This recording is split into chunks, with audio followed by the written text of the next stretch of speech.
Hello and welcome. This is my first ever episode and I am so excited. I'm Stephanie Ward and I'm the founder of the Spicy Brain Collective, Spicy Brain Energy and Stephanie Ward & Co. Welcome to the first episode of Spilling the Chilli Sauce, where I share with you my inside scoop on what it is like running a business in 2026.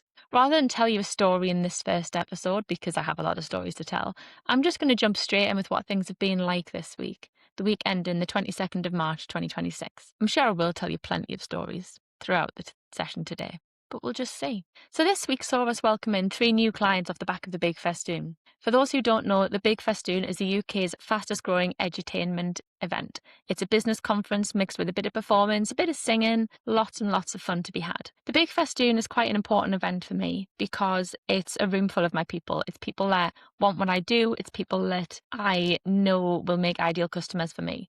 It's also a room that I enjoy to be in because I can be myself. Before the Big Fest, we worked hard to start conversations before we even entered that room.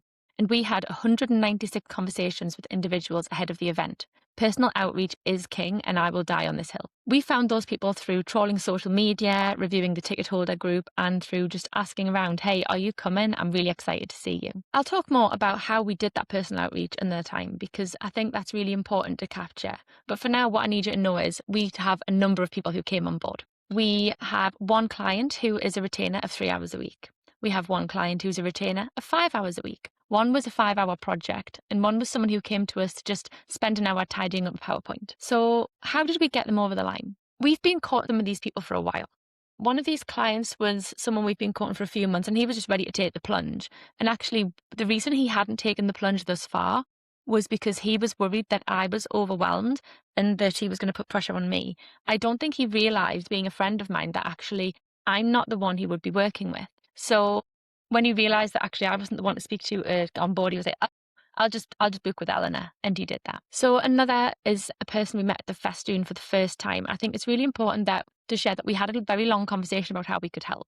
So they were also exhibiting and I was making use of their exhibition. And I just made sure that I followed up with that personally. So the other night we were having a conversation about how to make their business grow. And I said, if you can get over 1,000 followers on Instagram, you can start going live. So you can get some of your former customers on and be like, why do you love what we do? And to prove a point, I said, I can get you to over 1,000 followers in a few hours. I'll do it tonight. And I posted about their business in a few tactical places. And their Instagram went from 906 followers to 1,012 in just a few hours. We showed them our commitment, and keeping the conversation going inevitably was the reason that got this over the line. The project was someone who we personally reached out to before the Festoon and who we chatted to before, but the real clincher for her was that we made her feel welcome in the room without expectation. So when she was ready, we just rushed her with open arms, brought her in, got her started, and that project is starting this week. And the fourth was just a friend who I hung out with at the Festoon who we managed to squeeze in because she knew that I was the person for the job. The common theme through all of this is personal follow-up. My lovely friend Lindsay McGlone works on my Instagram and she recommended personal outreach ahead of the event. And I'm not sad I took their advice at all. It was a lot of work and I'd be lying if I said anything other. But from now on, personal follow-up is the only thing I will be prioritising with my customers. My PA won't be the one reaching out. It will be me, Stephanie Ward, the one who makes that connection. So some other things that I did this week. This week I recorded a podcast episode with the lovely Sandra Garlick, who's got an MBE because she's just that cool. I won't spoil it for you, but it's absolutely epic. Podcasts are wonderful for sharing audiences and for leveraging other people's platforms. My friend Matt Hall this week told me that podcasts do so well because they're just private conversations shared publicly. This conversation I had with Sandra was absolutely delicious, and I do try to include weekly podcast interviews as part of my visibility strategy. There are so many people around us who have podcasts who need guests, so it would be silly not to leverage that. And they get a quality guest, I share their things, so they get to leverage my audience too. It's very much about symbiosis. There was a moment this week. So I came back from the Big Festoon knowing I had a webinar to deliver. I'd partnered with Neurodiversity Celebration Week, and the way this worked was that Eleanor she put the thing out with them, and essentially they were going to market it for me to their list. I didn't check the registrations because I thought I'd maybe get like 20 people sign up. That was a surprise when I came home and found that literally hundreds of people had signed up. So this webinar was about my MEDS framework, which teaches people how to support themselves or others when experiencing emotional dysregulation. At the time of going live on Thursday, 109 people had registered. 199 turned up live. There might have been more at one point. I had to upgrade my Google Workspace account because we only could sit 150. It was a whole thing. But here was the drama. The audience wasn't my normal audience. This wasn't a bunch of neurodivergent entrepreneurs or perimenopausal women with late diagnoses. This was people from all over the world. We had people from the UK, the US, Canada, Australia, New Zealand. One lady joined us from the Czech Republic. There were people from the Ministry of Justice, the Australian government, New Zealand corporates, American drug companies.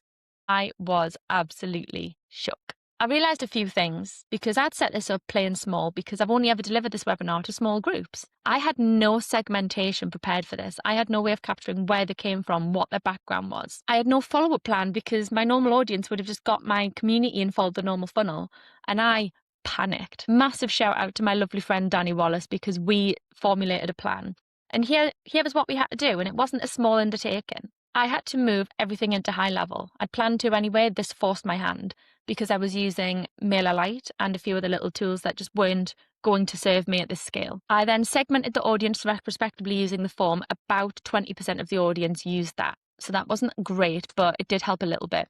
I then had 3 offerings that I was marketing to this audience. So my online community for individuals, my virtual assistant services to business owners, and my training offering and strategic consultation was what I offered to people at corporate level. I started building out my audience in high level only to find an issue with high level, which meant that my contacts were duplicating and triplicating instead of just updating the contacts, which was absolutely catastrophic.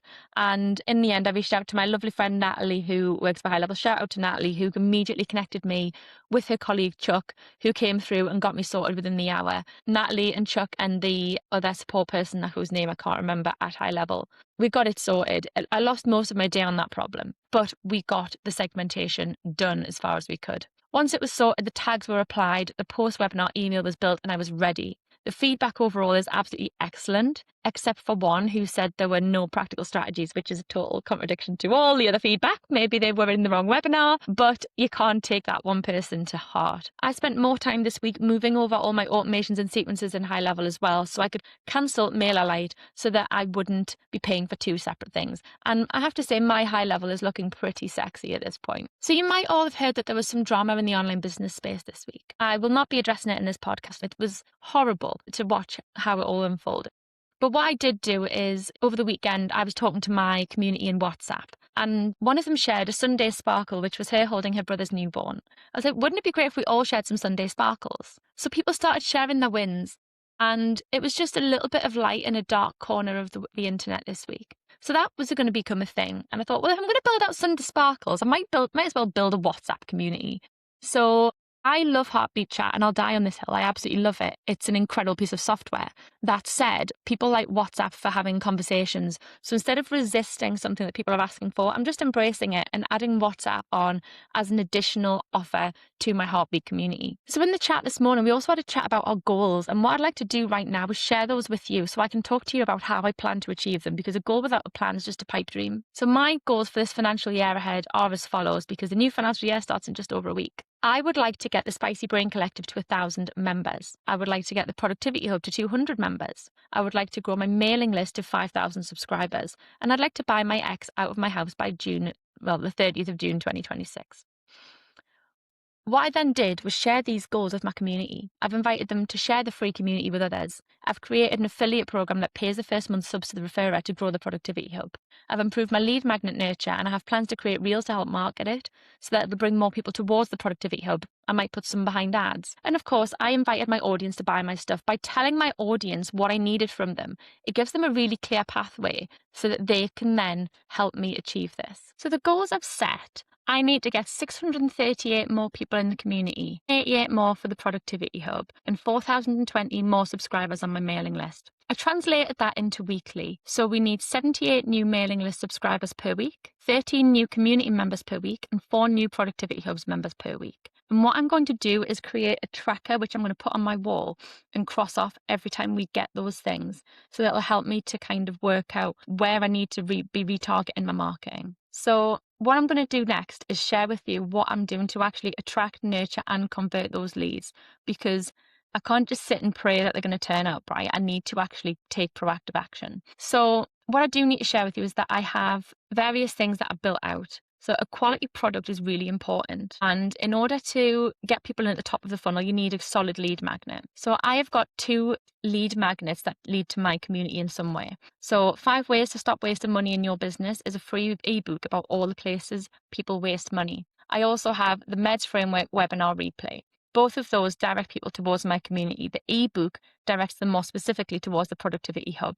I plan to post on Instagram and LinkedIn specifically this week, not Facebook, because I really struggle with being on Facebook right now. It's not a place that brings my mental health any joy. So my funnel is as follows once they've got the lead magnet. They join the community, we upsell them to the Productivity Hub, we then upsell them to a free call to talk about our services, from which the outcomes are coaching, VA services, or consultancy. But the thread running through all of this is that it's my personal stories and my personal outreach at the heart. I write my own content and market in my personal channels. I don't have my team reply to DMs. That is me. So on Monday, I'm talking about autonomy, the ability for people and groups to self-govern. I think autonomy is important because we as neurodivergents are often deprived of autonomy, and it's something I advocate for. It's signposted nicely to the community where we encourage autonomy. And this is going to people who are not a member of the community already, because the call to action is join the community. It would not be relevant to send that to people who are already in there. On Tuesday, I'm going to be talking about collaboration and being better together. So this is going out as a post on Instagram and LinkedIn, but it'll also go to as an email to my entire list on Thursday, which will invite them to register for a guest session in which they can learn about delivering to my community.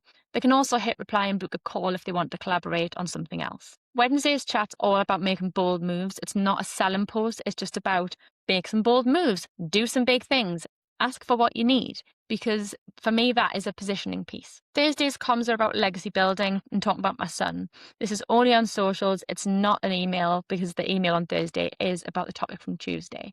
But what I find is that by talking about my child and talking about me having a life outside of business, that's what my audience want to hear as well. And then we've got Friday's comms, which are about what does a successful business owner look like. And I'm going to share that on socials with a call to action of follow me if you're ready to be validated for the beautiful chaos that you are. The email going out will share the Productivity Hub resource drop for the week. And I'm dropping 5 resources every single week, which I'm really proud of. So I think people think that running a business is turn up and do the work. And for a long time for me, that was. But right now, I am needed to be much more strategic in terms of lead generation, lead nurture, and conversion. And so that's what I do. This is how I spent my week last week. When I wasn't delivering to clients or in conversations, this was how I was growing my business. So that's the chili sauce well and truly spilled for last week. I hope you found it helpful, and I look forward to sharing the next one with you.